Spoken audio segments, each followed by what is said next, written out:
Hey YouTube, it's Tempest CFV here. I've got a new deck profile for you guys. This one is for Link Joker, for Chaos Breaker, Dragon, Starvader deck. Legion format begins this Friday, and with it comes a bunch of new support for Link Joker, so I decided to build the deck, and obviously this is the best build we have right now for Starvaders. So I don't think this deck is really anything special, so I'll just kind of go over it and show you what I got so far, and then changes I might possibly make. So, starter is a Dusttail Unicorn. There's a bunch of different options out there for you right now. There's a card that lets you check top 5 for grade 3. There's Selenium, which lets you return it to your hand when one of your opponent's rear guards is locked. But this card, just advantage-wise, is one of the best cards in the deck. If your opponent has a locked rear guard, you kind of boss one, put him into soul, and you lock another card. So it ends up being a -1 for you to lock one of their cards, but the amount of cards you save from guarding the rear guard that you lock usually ends up being 1 or 2, so it usually ends up being a 1-for-1 in the end. So it's kind of good to have this card as your starter, I think. For triggers, I'm playing 7 crits, and then I'm playing 5 draws. You can play 8-4, but I think 7-5 works the best. 6-6 is too many draws, and I don't think that 8-4 gives you enough draws. I think you want to have like 5. 5 is like a perfect number to run basically, and then 4 heals. There's not really much else to say. You can try playing 12 crit in here, but the problem is with that, you don't really, like, you push a lot harder, but it's a lot harder for you to finish the game per se, because nothing in this deck inherently, like, there's nothing like, let's say, there's nothing like Alfred maybe that powers up so much when you have Lunar Break that lets you end the game. Like, nothing in this deck really does that, so it's important to kind of like pressure your opponent slowly and then try and go for the attrition game, basically. So for grade 1s, you got 4 Palladium. When your opponent's card becomes unlocked, counterboss 1, put him into soul, and then you can relock that card. It's really important because this card lets you just keep your opponent's field locked down. And it has a 7k booster besides that, so it's already good. We're playing 2 Neons and 2 Lanthanums. Neon's your standard 10k attacker if you have a Starvader Vanguard. So it's good to have a couple copies of this card. And then what Lanthanum does is, if he's 7k base, and then whenever one of your opponent's rear guards becomes locked, he gains 2,000 power until the end of the turn. So basically you sit him behind a Vanguard or rear guard, and then when you start locking things, you give him 2,000 power. And generally when you lock stuff, you want to lock like 1 or 2 cards, so he'll be 11k booster.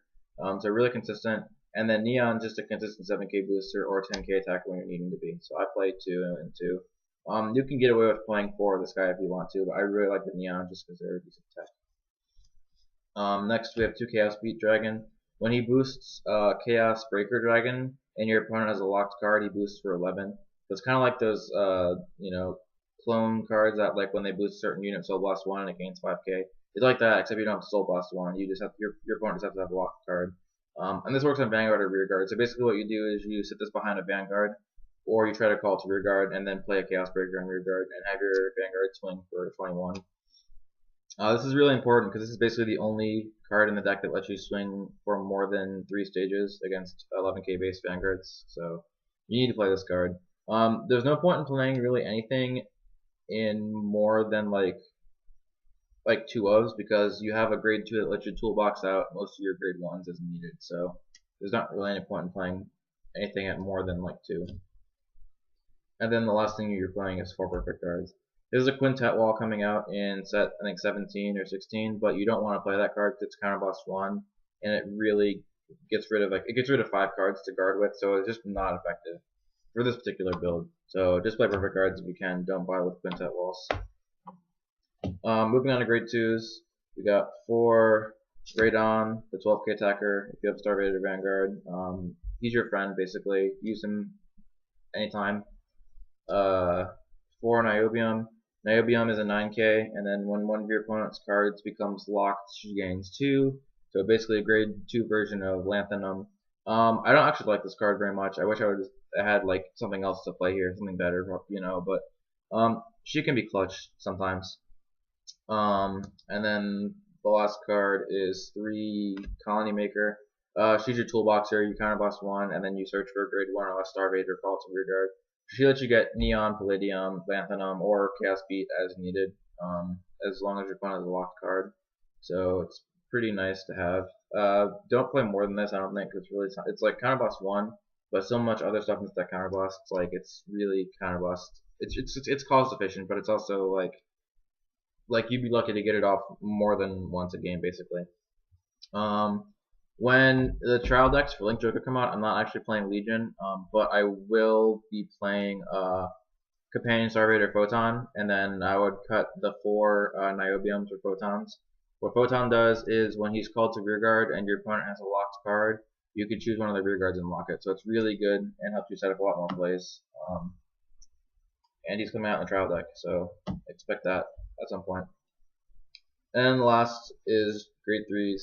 I got 4 Infinite Zero Dragon. He's your break ride. You need to play this card in every Link Joker deck because he's free advantage. You lock a front row, you lock a back row, and it's really easy to get off. You just have 4 damage.